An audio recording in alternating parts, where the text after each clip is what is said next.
everyone, my name is Manpreet Kaur. Today I will discuss with you IELTS Writing Task 2.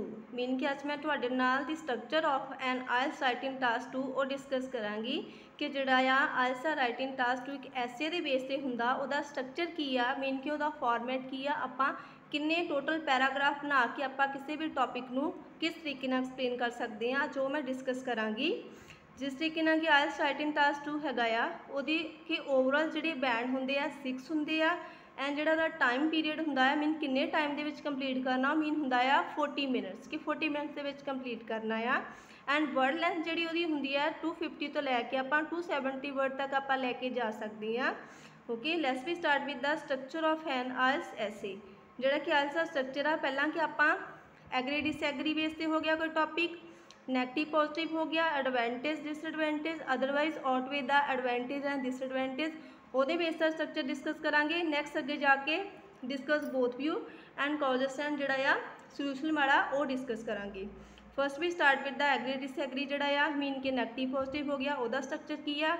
ਇਹਦੇ ਵਿੱਚ ਆਪਾਂ total ਜਿਹੜੇ 5 paragraph बनाने आ 5 paragraph इस तरीके नाल बनाने आ कि जिहड़ा कि ये टॉपिक हुंदी आपां 70-30% ਦੇ बेस ते देना हुंदा आ। मीन कि जे असी एग्री किया आ फिर असी एग्री साइड के 70% व्यू देवांगे एंड जो ओपोजिट साइड जो मीन कि डिसएग्री साइड के 30% व्यू देवांगे। फर्स्ट हुंदा जिहड़ा साडा पैराग्राफ इंट्रोडक्शन का हुंदा जिहदे विच 30-35 जिहड़े वर्ड्स आपां इहदे विच राइट कर सकते हैं। इंट्रोडक्शन जिहड़ी हुंदी 2 लाइन के बेस ते हुंदी आ। फर्स्ट हुंदी है रीफ्रेजिंग द क्वेश्चनस मीन कि जो भी साडी स्टेटमेंट आ उहनूं रीफ्रेज करना। रीफ्रेज मीन कि जो भी स्टेटमेंट हैगी उहनूं थोड़ा जिहा सेंटेंस फॉर्मेशन डिफरेंट जिहड़े सिनोनिम यूज़ करके लाइन्स नूं मोल्ड कर देना उहनूं बोलदे आ रीफ्रेजिंग। एंड सैकेंड हुंदी थीसिस स्टेटमेंट। थीसिस स्टेटमेंट दे आपां विच क्लीयर करना है कि साडा टॉपिक किस बेस दा आ, लाइक एग्री डिसएग्री बेस दा आ जां नेगेटिव पॉजिटिव बेस दा, वो आपां थीसिस दे विच क्लीयर करदे आ। इस तरीके नाल आपां सैकेंड जिहड़ा पैराग्राफ बनाउणा आ मीन के बॉडी पैराग्राफ 1 ਇਹਦੇ ਵਿੱਚ 60 ਤੋਂ ਲੈ ਕੇ 70 वर्ड्स ਆਪਾਂ देने ਆ ਜਿਹਦੇ ਵਿੱਚ ਕਿ ਆਪਾਂ ਐਗਰੀ ਕੀਤਾ। ਐਗਰੀ बेस ਤੇ ਆਪਾਂ ਜਿਹੜਾ ਐਕਸਪਲੇਨ ਕਰਾਂਗੇ ਟੌਪਿਕ ਉਹਦਾ ਜਿਹੜਾ ਆ सेंटेंस टॉपिक सेंटेंस एक्सप्लेन करांगे प्लस एग्जाम्पल देवांगे नाल ਉਹਨੂੰ एक्सप्लेन कर देंगे। इस तरीके ਨਾਲ थर्ड पैराग्राफ बनाउणा आ मीन के बॉडी पैराग्राफ 2 ਉਹਦੇ ਵਿੱਚ भी 60 ਤੋਂ ਲੈ ਕੇ 70 वर्ड्स एक्सप्लेन करांगे मीन के ਅਸੀਂ ਐਗਰੀ ਕੀਤਾ। ਇਹਦੇ ਵਿੱਚ भी ਐਗਰੀ वाले पॉइंट्स ਆਪਾਂ एक्सप्लेन करांगे अपने आइडियाज़ वगैरह दे के प्लस एग्जाम्पल एंड ਉਹਦਾ एक्सप्लेनेशन ਜਿਹੜਾ ਆਪਾਂ मैंशन करांगे। नैक्सट आ गया 4 पैराग्राफ मीन की बॉडी पैराग्राफ 3 ये भी 60-70% आप डिस्क्राइब करांगे वर्ड्स बट ये हम आप एक्सप्लेन करने point explain opposite topic sentence mean के another peoples opinion plus ideas mean कि ये हम आप मीन कि एग्री किया 2 पैराग्राफ एग्री के पॉइंट हो गए। हम थर्ड के आप डिसएग्री के पॉइंट देवांगे उन्होंने आप एग्जाम्पल वगैरह दे के एक्सप्लेन करांगे तो अपने आइडिया एक्सप्लेन करांगे। वो है गया बॉडी पैराग्राफ 2 मीन के पैराग्राफ हो गया 4 एंड लास्ट में है पैराग्राफ 5 मीन कनक्लूजन। कनक्लूजन जो आप ओवरऑल एक सिट्टा करते हैं वो देवांगे जिहदे 30-35 वर्ड्स आप मैंशन कर सकते हैं। ये summary plus your opinion meaning कि आप कनक्लूजन देवांगे कि साडा मतलब की ओपीनियन हैगा आ इस बेस से अपना कनक्लूजन बनता है। मीन कि ये टोटल जो आप 5 पैराग्राफ जोड़े एक्सप्लेन करते हैं चाहे नैगेटिव पॉजिटिव वाला चाहे एग्री डिसएग्री वाला चाहे हैगा outweigh the advantage and disadvantage. ये मतलब जोड़ा होंगे मोस्टली जोड़ा कि मीन हैगा ये जोड़ा स्ट्रक्चर हैगा फॉर्मेट आ मीन के जोड़े बेस से है जो टॉपिक होंगे आ मीन के रिलेटेड होंगे ओपीनियन और आर्गूमेंट बेस से हो गया like agree disagree negative positive हो गया outweigh the advantage and disadvantage. And जो नैक्सट आप डिस्कस करांगे मीन के हैगा discuss both view plus your opinion वाला टॉपिक आ मीन वो पैराग्राफ किन्ने बनते आ प्लस हो गया प्रॉब्लम इफेक्टिव एंड सोल्यूशन वाला ये किन्ने पैराग्राफ होंगे आ मीन कि इस ऐसे का स्ट्रक्चर्स की आ। जो मैं आप बोथ व्यू वाला पैराग्राफ करना आ ये टोटल जोड़े आ 4 पैराग्राफ आप बनाने मीन कि स्ट्रक्चर हैगा 4 पैराग्राफ्स। फर्स्ट होंगे इंट्रोडक्शन ये आप रीफ्रेजिंग प्लस थीसिस मैंशन करते हैं।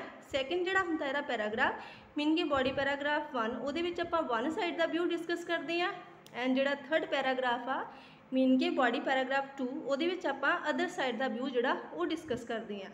एंड लास्ट में हो गया 4th मीन कनक्लूजन वाला जिहदे आप ओवरऑल ओपीनियन देना आ कि असी किस साइड से हाँ वन साइड से या सैकेंड साइड से वो अपना ओपीनियन आप कनक्लूजन के देना आ। ये वाला हैगा 4th पैराग्राफ जोड़े है आप बोथ व्यू के पैराग्राफ के बनाते हैं। नैक्सट इस तरीके जो प्रॉब्लमैटिक वाला है मीन कि रीजन से सोल्यूशन वाला वो भी टोटल जो 4 पैराग्राफ आते हैं फर्स्ट जिहड़ा इंट्रोडक्शन का हो गया, सैकेंड जिहड़ा रीजन का हो गया, थर्ड जिहड़ा सल्यूशन का हो गया एंड फोर्थ जिहड़ा लास्ट में कंक्लूजन हो गया। वो भी मीन के टोटल जिहड़े 4 पैराग्राफ बनते हैं। नैक्सट है मीन कि आप एसे में किमें राइट कर सकते हैं, how to write an essay, mean कि agree disagree, negative positive, outweigh the advantage and disadvantage. इस टाइप के आप 4 पैराग्राफ बनाने मीन के 5 पैराग्राफ आप बनाने टोटल जी है कि एग्री डिसएग्री वाले टॉपिक के टोटल 5 पैराग्राफ हो गए, जिहदे विच कि आप प्रॉपरली इस तरीके एक्सप्लेन करना है कि इत्थों जिद्दां स्टार्ट करना पूरा बैक साइड तो भी आप जी मतलब जी मेजर वह इक्वल ही रखना आ। इस तरीके हो गया जो आप इन्हों स्टार्ट करना आ। हाउ टू स्टार्ट है जनरल स्टेटमेंट, मीन कि कोई भी लाइन आप जो रीफ्रेजिंग वगैरह आप करनी उन्होंने स्टार्ट किद्दां करना, जो भी रीफ्रेजिंग करनी उस तो पहले आप एक लाइन यूज़ करांगे, it is argued by some people. इस तरीके मीन के सामने आप बोल सकते हैं फ्यू हो गया, या मेजोरिटी हो गया, सर्टेन हो गया, वास्ट हो गया, अ नंबर ऑफ हो गया, अ हैंडफुल ऑफ हो गया। मीन कि आप जिदा मोस्टली टॉपिक के सम पीपल लिखा होंगे वो आप सिनोनिम यूज़ कर सकते हैं। पीपल के सिनोनिम्स है denizens, populace, crowd, mob, masses and folks. ये पीपल के सिनोनिम है। थिंक वगैरह आ गया, थिंक के सिनोनिम है say, agree, assert, reckons, deem, allege, claim, opine, hold the opinion. ये वाले वर्ड आप थिंक के बेस से यूज़ कर सकते हैं। मीन के प्रॉपर जो आप कोई भी लाइन बनानी है it is considered bye few individuals हो गया, मीन के जो रिफरेंस करनी उस तो पहला जी लाइन आप यूज़ करनी है, जो अदरवाइज यूज़ कर सकते हैं it is often sad that. इस तरीके नैक्सट लाइन है it is indeed a fact that हो गया, जो otherwise it Indeed A true that, mean के सच्चा तत्थ। इट इज़ इरेफुटेबल दैट आप लाइन यूज़ कर सकते हैं, otherwise it is widely held believe that. ये वाली आप जो रीफ्रेजिंग करनी उस तो पहला लाइन स्टार्ट करांगे। एंड नैक्सट है introducing the first topic sentence, mean के फर्स्ट टॉपिक सेंटेंस तो आप किस तरीके इंट्रोड्यूस करना, मीन के एट द फर्स्ट प्लेस हो गया, जो अदरवाइज टू इनिशिएट विद हो गया, अदरवाइज टू इम्बार्क विद हो गया, अदरवाइज हो गया to commence with, otherwise to begin with, otherwise firstly, otherwise हो गया फर्स्ट एंड फॉरमोस्ट। ये आप फर्स्ट व्यू में एक्सप्लेन करने के लिए आप लाइन यूज़ कर सकते हैं। नैक्सट है इंट्रोड्यूसिंग मोर टॉपिक सेंटेंस, मीन के नैक्सट पॉइंट में एक्सप्लेन करने लिए आप की यूज़ करते हैं। नैक्सट टू इट हो गया, not only this and what is more हो गया, बिसाइड्स मीन हो गया, adding more to it, on the top of it, apart from this, finally and additionally. ये वर्ड आप जी नैक्सट टॉपिक में एक्सप्लेन करने के लिए मीन के पॉइंट्स में एक्सप्लेन करने यूज़ करते हैं।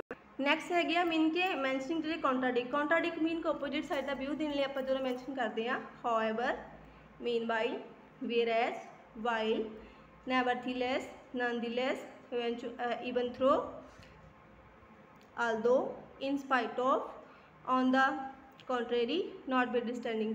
मीन की कॉन्ट्राडिक्ट व्यू हो गया। एंड नैक्सट है टू लिंक और शो रिजल्ट, रिजल्ट या लिंक में शो करने मीन की एज ए रिजल्ट आप लिखना उदों आप यूज़ करते हैं, as a result, कंसिक्वेंसली, therefore, thus, hence, due to, for this reason. कि रिजल्ट शो करने आप ये वाले वर्ड यूज़ करते हैं। एंड नैक्सट है गिविंग एग्जाम्पल के लिए, for instance, for example, to be more clear and to be more specific, to illustrate, to give a specific example।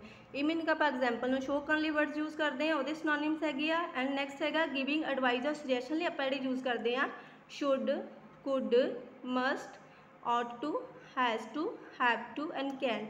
Mean के जो मोस्टली के यूज़ होंगे आ प्रॉब्लमैटिक वाले मीन सोल्यूशन बेस से जो टॉपिक होंगे वो गिविंग एडवाइज का सुजैशन देने लिए वाले वर्ड्स यूज़ करते हैं। नैक्सट है स्टार्टिंग राइटर्स ओपीनियन, मीन के राइटर्स ओपीनियन को किस तरीके स्टार्ट कर सकते हैं, to my mind, it seems to mean that, I opine that, I admit that, otherwise I tend to believe that. Meaning कि अपना ओपीनियन वगैरह देने लिए आप वाली लाइन्स को यूज़ कर सकते हैं। लास्ट में आ गया कंक्लूजन, कंक्लूजन आप यूज़ करते हैं to conclude, otherwise to recapitulate, otherwise in conclusion. ये वाला मेन फॉर्मेट है जोड़ा कि राइटिंग टास्क 2 का, इन फॉर्मेट आप यूज़ करके आप आइल्स जी एक वधिया बैंड जी गेन कर सकते हैं। Okay, thank you so much.